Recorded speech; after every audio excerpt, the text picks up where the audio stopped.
Votre nouvelle agence Riverain Tour intercontinentale parisienne est arrivée. Nous vous proposons des offres exclusives vers les Antilles avec 2 bagages de 23 kg et des facilités de paiement en 3 ou 4 fois. Nous organisons des séjours complets comprenant les vols, l'hôtel ou l'hébergement chez l'habitant, des croisières, des circuits ainsi que des locations de voitures avec ou sans chauffeur. Pour tout renseignement, contactez l'agence Riverain Tour Intercontinentale au 16 rue Lamblardy, Paris 12e, métro Doménil, au 09 78 80 13 39. Guadeloupe, actualité. Pour il y a une commission ad hoc composée de l'ensemble des élus de la Guadeloupe et qui a préparé ce congrès. À ce que tous les parlementaires, maires, conseils départementaux, régionaux soient impliqués. Mais au-delà, puisque nous avons un double objectif, c'était de faire un certain nombre de préconisations dans le cadre de l'efficacité des politiques publiques et bien sûr de se prononcer sur l'évolution institutionnelle. Je peux vous assurer que tous les socioprofessionnels ont été consultés. Tous. Plusieurs corps, les syndicats, les associations de familles, tous les socioprofessionnels ont été consultés. Tous les partis politiques ont été consultés.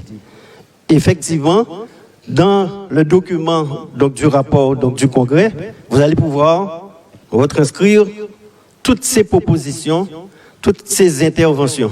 Et au-delà de cela, nous avons mis en place ce que nous appelons des forums au niveau des citoyens, dans plusieurs villes. Je crois qu'il y a eu au moins une douzaine et où la parole était libre. Nous avons également mis en place un site internet dédié où chacun pouvait apporter sa contribution. Chacun pouvait apporter sa contribution. Il y a même eu aussi un certain nombre d'interventions, de communication avec les moyens numériques que nous connaissons aujourd'hui. Si je donne ces explications, c'est bien pour faire comprendre quelle était la volonté. Le Congrès a pris des résolutions sur 2 choses, sur ses préconisations, suite aux interventions, suite à cette large concertation. Et comme je dis, j'aurais pu le dire, mais le rapport du Congrès reprend les propos de chacun. Même au niveau religieux également a été consulté. Et le Congrès a pris une 2e résolution concernant l'évolution institutionnelle, collectivité unique, autonomie fiscale ou pas, notre positionnement par rapport à l'Europe, effectivement notre positionnement par rapport aux autres PCI. Et ce qui a été convenu, c'est qu'il y a un certain nombre d'ateliers avec des experts, et il y a des présents aujourd'hui qui peuvent avec des universitaires pour que chacun permettra, au-delà de cette contribution, que nous puissions poursuivre cette démarche avec la population. Parce que le prochain congrès des élus sera un congrès conclusif. C'est-à-dire, nous pourrons signifier quelles sont nos propositions, quelle est cette conception, quelle est notre vision du territoire. Lorsqu'on dit collectivité unique, c'est un mot, mais quel est le contenu? Lorsqu'on dit marge de manœuvre, etc., quel est le contenu? Mais pour aboutir à ce contenu, la démarche voudrait, et la démarche que nous avons choisie, c'est qu'il y ait cette large concertation de tout le monde, élus, socioprofessionnels, population. Puisque quelle que soit la volonté que nous pourrons faire, il faut cette concertation, puisqu'il faut se rappeler qu'in fine, cette proposition nécessitera une concertation de la population.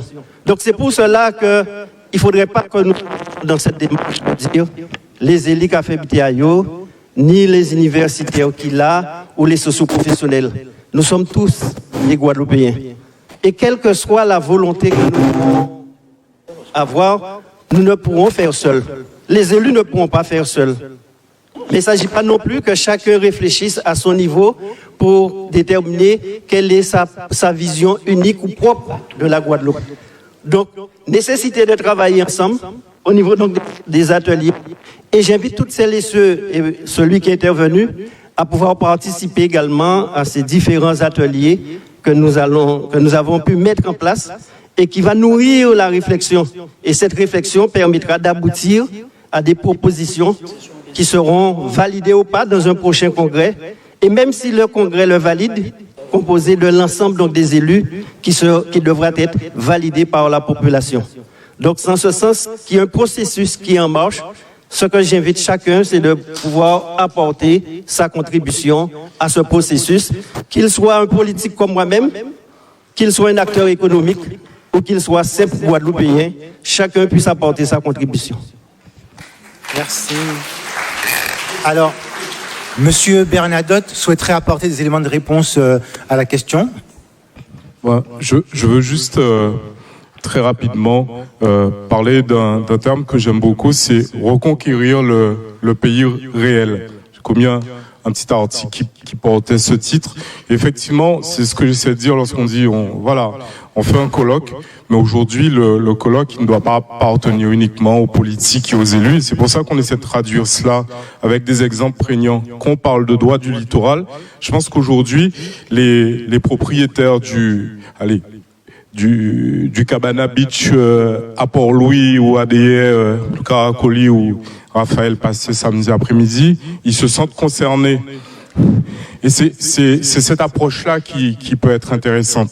Lorsqu'on parle d'efficacité des politiques publiques et sur l'eau, les déchets, les transports, je pense que les personnes qui attendent le transport pendant 2h30 au carrefour des Mamelles, ils se sentent concernés.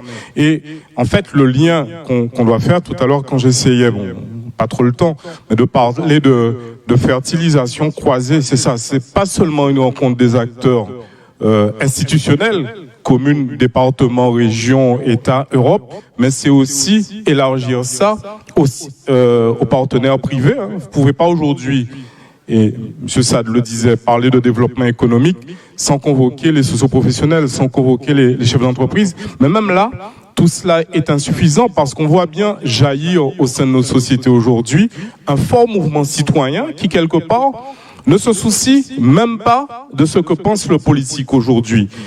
Moi, il y a quelque chose qui m'interpelle depuis un certain temps. Quand vous voyez ce qui se passe au niveau de l'environnement, les actions les plus médiatisées, les plus ambitieuses, entre guillemets, sur la protection des coraux, sur la protection des littoraux, et on parle beaucoup d'économie bleue, mais vous pouvez pas réussir ça si vous réussissez pas votre biodiversité. Ce sont de simples associations citoyennes. Je veux pas les citer, mais à l'échelle du monde aussi, on voit ça. On voit des citoyens qui, on parle beaucoup de souveraineté alimentaire, d'agriculture, mais les personnes les plus avancées sur ces notions d'agroécologie, c'est pas forcément des institutionnels, ce sont pas des communes, ce sont pas des EPCI, ce sont des citoyens qui font pousser du riz, ce sont des citoyens qui sont autour de là. Et en fait, et je regarde Patricia en face de moi, mais c'est vrai, les associations comme l'association qu'elle préside, comme Vivre et autres, ont beaucoup interpellé, notamment les élus, sur la question de l'eau, sur la question du chlordécone. Quand vous regardez ces grands schémas, ils sont pas portés par les politiques, par les institutionnels ou, entre guillemets, ce qu'on peut appeler les élites, mais aussi le mouvement citoyen, il est très important. Donc, pour ne pas tomber dans quelque chose de purement théorique, et c'est pour ça que je voulais pas situer mon intervention dans une division, assimilation, spécialité, mais plus dans un rassemblement, dans une fertilisation, à réfléchir ensemble et à dessiner ensemble. Et ce qui permet aussi peut-être de répondre à la deuxième partie de la question que vous posez sur le projet. Mais il faut peut-être aussi arrêter de parler de projets comme les tables de la loi ou comme la Bible. Et c'est aussi ce qu'on essaie de dire qu'on parle du schéma. Le problème aujourd'hui sur nos territoires, c'est que la région, par exemple, a son SAR, mais le département a ses schémas sur l'insertion. Les EPCI ont également leur SCOT, les communes ont leur PLU. Donc, en fait, aujourd'hui, et si vous retombez sur de la coopération horizontale et verticale, c'est comment donner un caractère prescriptif à certains schémas.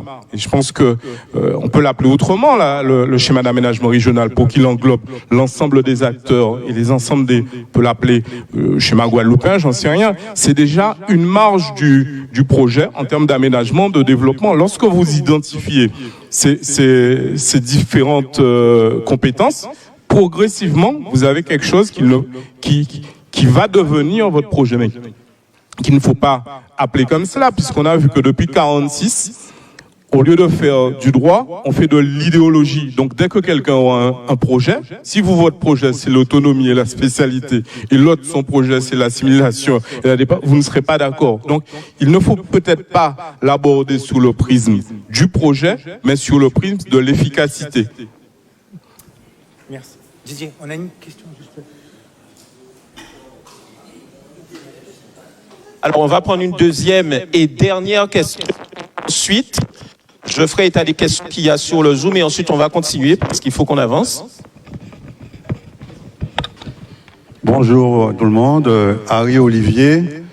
Je suis un citoyen lambda, mais par ailleurs, je suis président d'une association collective et qui milite fortement et qui a déposé le projet de réorganisation de la gestion de l'eau qui nous a amené vers une structure unique de gestion de l'eau. Aussi, je vous ai entendu, mesdames et messieurs, j'ai pu constater que les élus maintenant ont bien compris que la population a une défiance dans leurs actions. Je sais également, le sujet n'est pas facile. Je sais que parfois, comme tu as dit, Bernadotte, que les positionnements peuvent venir en confrontation. Aujourd'hui, je ne vais pas rester plus longtemps sur le sujet de l'eau. Nous espérons que l'eau, bientôt, la structure unique qui a été mise en place, c'est le meilleur modèle économique pour la gestion de l'eau. On pourrait penser pour la gestion des transports publics, d'avoir une structure unique qui gère le transport public sur l'ensemble du territoire. Structure unique, modèle économique. Je ne vais pas prendre du temps à développer le sujet. Mais nous avons un autre scandale parce que j'ai entendu parler d'aménagement du territoire. J'ai entendu que le maire est le maillon le plus essentiel dans l'organisation de l'aménagement de son territoire. Or, nous vivons un scandale concernant l'adressage du monde rural. Qu'est-ce que ça veut dire? Ça veut dire, si vous n'êtes pas au bout de la commune où vous avez un numéro, un nom de rue qui vous permet de vous identifier, si vous êtes dans la campagne, vous n'avez pas d'adresse. Parce que le maire ne vous a jamais dit, ne nous a jamais transmis, monsieur Untel, dorénavant, votre adresse, c'est telle route et tel numéro. Ce qui fait que on se rend compte que maintenant, avec le travail à domicile, quand vous voulez vous inscrire sur un site internet, on vous demande un numéro de votre adresse. Et tant que vous ne donnez pas un numéro pour votre adresse, le site vous rejette. Il ne peut pas vous enregistrer. Et je parle à un parlementaire en face aussi. Aussi, nous demandons à ce que les maires puissent faire ce travail-là. Et pourquoi? Il y a une vingtaine d'années, la direction des finances publiques avait créé un comité adressage. Et c'est ainsi qu'on a vu fleurir dans les campagnes, les grands fonds et autres, des panneaux indicatifs qui vous disent quand vous êtes dans ce carrefour-là, voilà la direction. Et là, le comité était composé de ce qu'on appelle les grands comptes. Il se trouve, j'appartenais à la caisse d'allocation familiale, parce que je suis à la retraite depuis le 1er janvier 2019. Eh bien, j'étais présent à ce comité-là, et ce travail-là avait été fait. La dernière étape de ce travail-là appartenait au maire, et on avait demandé au maire d'informer chacun de ses administrés de son adresse. Alors moi, je lance la balle dans le camp des maires et concernés, et aussi à l'État, parce que l'État a intérêt à intervenir, parce que c'est un problème de sécurité civile et de santé pour les pompiers. Merci, et j'espère que les maires ont entendu qu'il va falloir qu'ils s'y penchent, parce qu'on n'a pas d'adresse dans le monde rural. Très bien. On vous remercie pour votre aménagement du territoire.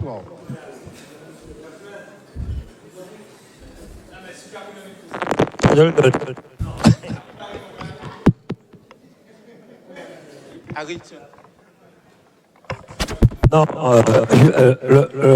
le plus apte à répondre, c'est le président de l'association de maires. Non, juste pour vous dire, parler du syndicat, le CMGAG, hein, on s'est battu là-dessus, hier encore nous étions en réunion, mais concernant le transport, juste pour vous dire pour le transport, il y a effectivement une étude qui est en cours, on a donné mandat au SMT qui travaille dessus. Normalement, dans les 6 mois à venir, on devrait travailler pour avoir le transport. Mais je laisse le souhait au président des maires de répondre sur l'adressage. J'ai ma petite idée, j'étais maire, mais je le... Absolument, et on en a discuté. Non, Harry ça marche? Non, Harry a posé une question fondamentale et je pense qu'il l'a bien inscrit dans un contexte de modernisation de la vie publique, parce que quand on dit modernisation de la vie publique, c'est pas que les collectivités, mais c'est aussi le rapport...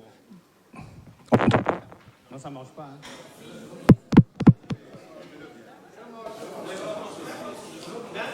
Comme ça? Oui, donc je disais que c'est le rapport de l'administré aujourd'hui avec les administrations à travers tout ce qui est e-administration, et tu l'as bien expliqué. Et c'est vrai que la question de l'adressage et de la précision de l'adressage devient problématique. Et c'est pour ça que ça me permet juste de faire une petite anecdote où je dis aux gens, la commune ne s'appelle pas le Lamentin, la commune s'appelle Lamentin. Arrêtez d'appeler la commune le Lamentin. Et ça crée beaucoup de problèmes à cause de l'e-administration. Parce que en e-administration, vous mettez le Lamentin, vous atterrissez tout de suite en Martinique. Ce qui n'était pas avant quelque chose qui avait une conséquence automatique, a aujourd'hui une conséquence automatique. Donc il a raison, c'est pareil pour l'adressage. Alors, si on n'a pas avancé davantage sur cette question-là, c'est parce que les dispositifs qui avaient été mis en place, notamment par l'État et par la Poste pour accompagner les municipalités, et notamment par la DRFIP, voilà, sont des dispositifs aujourd'hui qui ne sont pas opérationnels. En tant que président de l'association des maires, j'ai rencontré dès le début effectivement les services fiscaux, DRFIP et autres, et j'ai senti très clairement, je vous dis la vérité, qu'il n'y a pas une volonté d'aller franchement parce que c'est un coût et qu'ils ne sont pas prêts à participer au coût. Et pour dire la vérité, aujourd'hui, quand les maires le font, ils le font parce que c'est de leur responsabilité, mais tout le monde est concerné. Le maire est concerné, mais aussi les pompiers sont concernés, aussi la Poste est concernée, les services fiscaux sont concernés. Tout le monde est concerné par ce dispositif-là. Or, on veut que ça soit que la municipalité qui paye l'addition. Parce que c'est un coût, hein. Et c'est un coup sérieux, hein, je vous dis ça. Contrairement à ce qu'on croit, parce que quand vous parlez de ça, vous voyez juste un numéro et un nom, ce n'est pas vrai, hein. Les panneaux et tout ça, une commune comme la mienne, ça dépasse le 1 million d'euros. Faire l'adressage chez moi, ça dépasse le 1 million d'euros. C'est très clair. Donc, aujourd'hui, je dis ça devant le président de la CNBT, on a mis en place l'observatoire fiscal. C'est quelque chose qui a démarré et ça fait partie des objectifs de l'observatoire fiscal. Donc, on a repris le dispositif autrement à travers un autre accompagnement qui est l'observatoire fiscal. Et la CNBT a démarré aujourd'hui. Je pense qu'il y a déjà 3 communes, notamment la commune de Lamentin aujourd'hui, qui a bien avancé en termes d'observatoire fiscal. Donc, c'est quelque chose, Harry, effectivement, qu'on vient d'entamer, hein, parce que le personnel est en formation actuellement. Donc, pour pouvoir, parce que tout est informatisé maintenant là-dessus, il faut entrer les données et ensuite, une fois qu'on a rentré les données, après il faut dénommer et après il faut numéroter. Mais il faut d'abord entrer les données. Donc la première phase, ce sera entrer les données. Excusez-nous, là on parle de notre affaire peut-être un peu la Lamantinoise, mais ça vaut pour l'ensemble de la Guadeloupe. L'exemple, voilà, il faut d'abord entrer les données. Et la première difficulté, c'est d'entrer les données dans ce logiciel, qui est un logiciel tenu bien sûr par l'administration fiscale. Donc, je ne sais pas si Guy, en tant que président de la CNBT, pourra ajouter quelques mots, mais voilà, avec le président de la CNBT, on a déjà commencé quelque chose. Je ne sais pas si tu veux ajouter. Tout a été dit, donc c'est pas nécessaire de reprendre des choses qui ont été dites.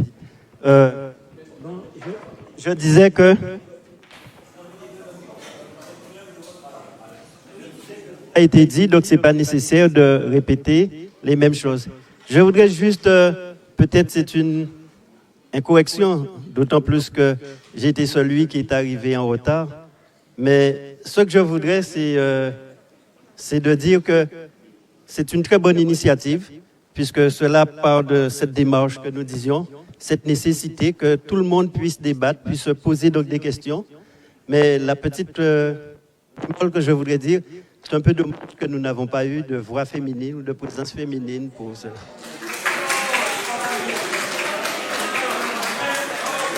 Elles arrivent.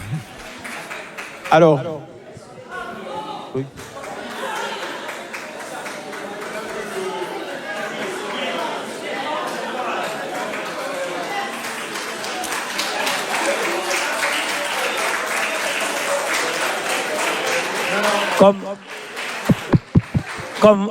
Comme Didier a dit que c'était la dernière question, j'aimerais juste faire la petite boutade en disant à Olivier, il fallait habiter à Bémao. Hein. Longtemps nous fait ça. Je vais.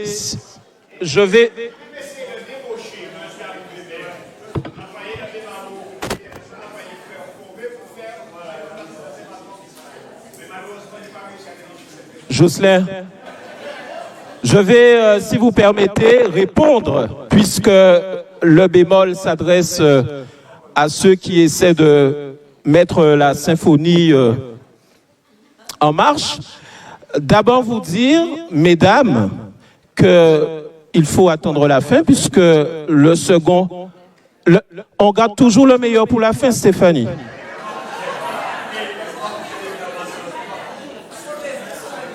Ou qu'à dis-moi si vous pas d'accord. Vous n'êtes pas d'accord, mais pas du bon. Mais en tout cas, il y aura des femmes, des collègues qui vont s'exprimer et il faut qu'on avance pour leur laisser le temps de s'exprimer. Je voudrais juste les quelques questions qui sont proposées par ceux qui nous suivent en Zoom, qui sont nombreux, par respect aussi. Donc, il y a Mireille Dorsey. Mireille Dorsey qui dit quel nouveau modèle que vous proposez? Avons-nous déjà étudié quelques scénarios envisageables avec l'existant? Devons-nous tendre vers une métropole ou devons-nous retourner vers la commune en augmentant son pouvoir d'agir? Il y a René-Claude Argis qui dit que ne serait-il pas judicieux que le peuple se réunisse au sein d'une entité juridique représentative afin qu'il devienne un acteur de la coopération horizontale, voire même verticale? Enfin, Clara Palmis qui fait une précision s'adressant à M. Bernadotte. L'assimilation administrative et politique a une histoire demandée par les élites coloniales dès la fin du 19e siècle. Et puis, elle précise qu'il y a ensuite eu une évolution au milieu du 20e siècle parce qu'on a souhaité effectivement aller vers d'autres schémas plus endogames. Mais de cela, je vais traiter lorsque j'interviendrai dans la partie du colloque qui aura lieu au Sénat. O-News Radio, votre web 100% musique, 100% info outre-mer, nationale et internationale.